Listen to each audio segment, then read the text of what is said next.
साळवे गुरुजींची सूचना आली की वंदनेला सुरुवात करणार आहे. तर मी या ठिकाणी हे सांगतो की कोणाची जयंती साजरी का करायची असते. अनेक ठिकाणावरून जयंतीच्या संदर्भामध्ये, बाबासाहेबांच्या संदर्भामध्ये अनेकांचे वेगळे वेगळे विचार आहेत. नाचून जयंती साजरी करायची की वाचून जयंती साजरी करायची. जयंतीच्या संदर्भामध्ये मग जयंतीच्या निमित्ताने काय काय उपक्रम करायचे अशा अनेक प्रकारच्या सूचना आहेत. पण जयंती साजरी झाली पाहिजे. डॉक्टर बाबासाहेब आंबेडकरांनी आपली ही समतेची चळवळ करत असताना बाबासाहेबांच्या आयुष्याचा, चळवळीचा जो दुसरा टप्पा 1935 साली बाबासाहेबांनी इथली असणारी विषमतावादी जी काय व्यवस्था आहे ती मोडून टाकण्याचा जेव्हा निर्धार केला आणि त्यानंतर 1950 साली काही तरुण मंडळींनी बाबासाहेबांचा वाढदिवस साजरा करण्याचा आग्रह धरला. ते बाबासाहेबांना म्हणाले की बाबासाहेब, आम्हाला तुमचा वाढदिवस साजरा करायचा आहे. बाबासाहेब म्हणाले, माझा वाढदिवस साजरा केलेला मला काही आवडत नाहीये, तुम्ही माझा वाढदिवस साजरा करू नका, तुम्ही भगवान बुद्धांची जयंती साजरी करा.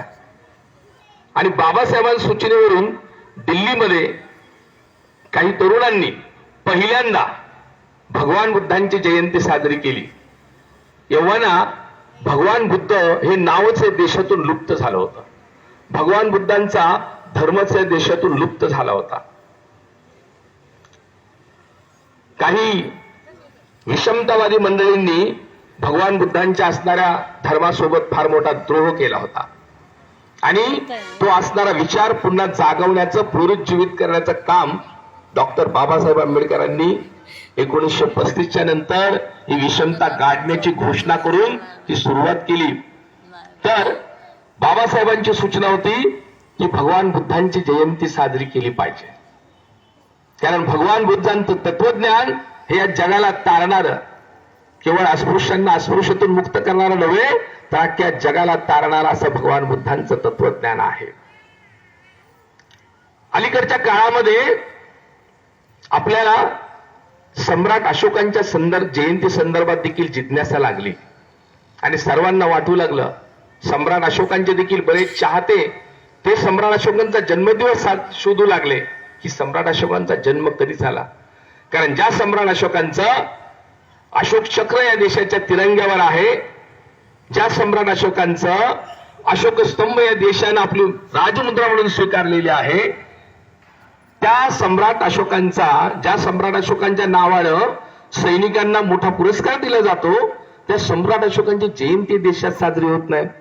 जयंती साजरी झाली पाहिजे. सम्राट अशोकांच्या चाहत्यांना वाटू लागलं त्याचं म्हणजे ते होण्यामागचं भूमिका की सम्राट अशोकांची जयंती साजरी होऊ लागली की सम्राट अशोकांचा इतिहास लोकांच्या पुढे येऊ लागेल, लोक तो इतिहास अभ्यासू लागतील. सम्राट अशोक जयंती निमित्तानं जसं सर्वोदय नगरच्या मंडळींना वाटलं की सुरेंद्र खरात यांनी या ठिकाणी बोलावं, तसं सम्राट अशोकांच्या जयंतीवरती बोलण्यासाठी देखील जे अनेक अभ्यासक पुढे येतील आणि सम्राट अशोकांचा इतिहास तुमच्या पुढे येईल, तुमच्या सर्वांच्या पुढे एक आदर्श उभा राहील. आजचा असणार आमचा तरुण हा सम्राट अशोकासारखा मोठी महत्वाकांक्षा बाळगायला सुरुवात करेल. तद्वतच आज अख्ख्या जगाने ज्या डॉक्टर बाबासाहेब आंबेडकरांना स्वीकारलेला आहे. मगाशी साळवे गुरुजी त्यांच्या भाषणात म्हणाले की जगातल्या अनेक देशांच्या मध्ये डॉक्टर बाबासाहेब आंबेडकरांची जयंती साजरी होते. असा या अनेक देशांनी ज्याची जयंती साजरी करावी, भारत देशातील अनेक समाज समूहांनी त्यांची जयंती साजरी करावं, असा एकमेव महापुरुष, मी म्हणतो भारतातच नव्हे तर जगामध्ये असा एकमेव महापुरुष आहे की ज्यांची जयंती सगळ्या जगातले लोक, भारतातल्या सगळ्या समाज घटकातले लोक साजरी करतात. अशा डॉक्टर बाबासाहेब आंबेडकरांची जयंती आपण देखील देशभर साजरी करतो आहोत. उद्याच्याला तुम्ही सर्वोदय नगरमध्ये देखील मिरवणुकीचं आयोजन केलेलं आहे. अनेक इतर काही मंडळींनी देखील मिरवणुकांचं आयोजन केलेलं आहे. खरं तर मिरवणूक हा जो प्रकार आहे आणि मिरवणुकीमध्ये तुमचा जो काही उत्साह तुम्ही त्या ठिकाणी तुमचा आनंद जो व्यक्त करता हे आवश्यक पण आहे. मी म्हणणार नाही तुम्ही नाचू नका, वाचा आणि नाचाही. वाचा आणि नाचाही. आणि बाबासाहेबांच्या जयंतीला नाही नाचणार तर कधी नाचणार आपण, नाही का?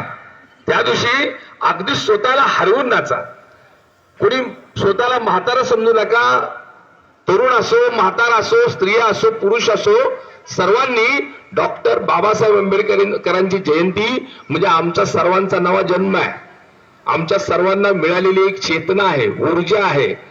त्यांच्यामुळे आम्हाला खऱ्या अर्थानं माणूस म्हणून जगण्याचा अधिकार मिळालेला आहे.